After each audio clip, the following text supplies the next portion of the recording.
हम और आप सब यूपीआई सर्विसेज के जरिए पेमेंट्स करते हैं, मोबाइल बैंकिंग का इस्तेमाल करते हैं।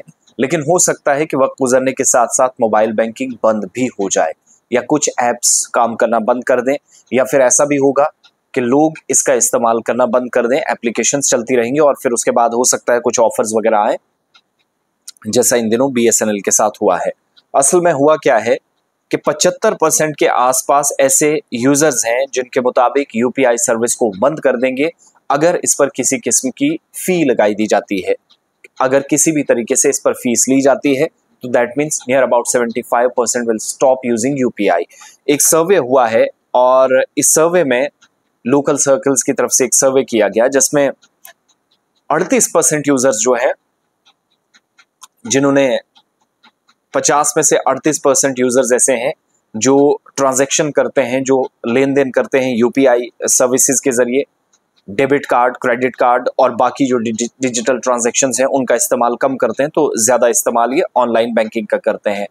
22% लोग यूपीआई यूजर्स जो हैं वो ये कहते हैं कि ट्रांजैक्शन फी वो पेमेंट्स जो है वो इस तरीके से यूपीआई के थ्रू करना चाह रहे हैं। और 75% लोग जिन्होंने जवाब दिया जो ये मानते हैं कि वो यूपीआई बंद कर देंगे अगर किसी भी किस्म की फीस इस पर लगाई जाती है, जो कोई नई बात नहीं है। हो सकता है कल को कोई टैक्स लगा दिया जाए। यहाँ तो हमारी वित्त मंत्री या वज़ीर खजाना निर्मला सीतारमन कहीं पर भी आप कहती हैं जितना आपके पास ज़्यादा पैसा है आप उतना टैक्स देंगे। तो ये सिलसिला आजकल हिंदुस्तान में चला है। तो हो सकता है कल आप 5 रुपए की चीज़ ले रहे हैं, मोबाइल से वो 5 रुपए भी कर रहे हैं, 2 रुपए उस पर भी टैक्स पड़ जाए, तो 5 के बजाय आप पसंद नहीं करेंगे 2 रुपए और देना, 7 रुपए देंगे।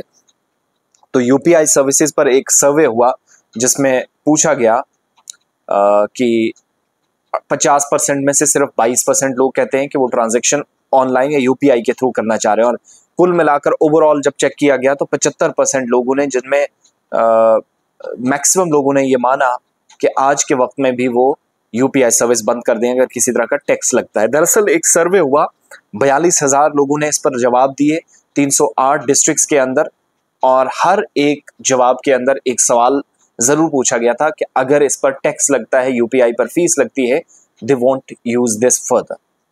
और 15,598 लोग मानते हैं वो इस सिस्टम को बंद कर देंगे। National payment corporation of India NPCI ने 57% उनके मुताबिक राइज हुआ है ट्रांजैक्शंस में। 44% वैल्यू 2024 और 2023 और 24 में रही है। पिछले साल के मुकाबले ये इस बार ट्रांजैक्शंस बढ़ी हैं और 100 से 131 बिलियन के दरमियान यूपीआई ट्रांजैक्शंस फाइनेंशियल ईयर यानी साल 2023-24 में हुई है। 84 बिलियन 2022-23 में हुई थी। वैल्यू को जब आप टर्म्स करते हैं तो 200 मिलियन के आसपास जो साल 2021-22 में हुई। तो लोग इसका इस्तेमाल करते हैं, आप भी कीजिएगा। लेकिन अगर कल को कोई फी लगती है तो ये एक छोटा सा सर्वे का मैंने आपके सामने खुलासा रखा है कि मैक्सिमम लोग चाहते हैं ये बंद होना चाहिए। अगर किसी भी किस्म का कोई टैक्स इस पर लगा दिया जाता है, सरकार कहती है कि हम फी भी इंट्रोड्यूस करवा देंगे, आप हर जगह ज़्यादा मोबाइल बैंकिंग यूज़ कर रहे हैं, डेबिट कार्ड्स और बैंकिंग कार्ड्स वगैरह वो सब कम इस्तेमाल हो रहे हैं, तो फिर आपकी खैर नहीं है।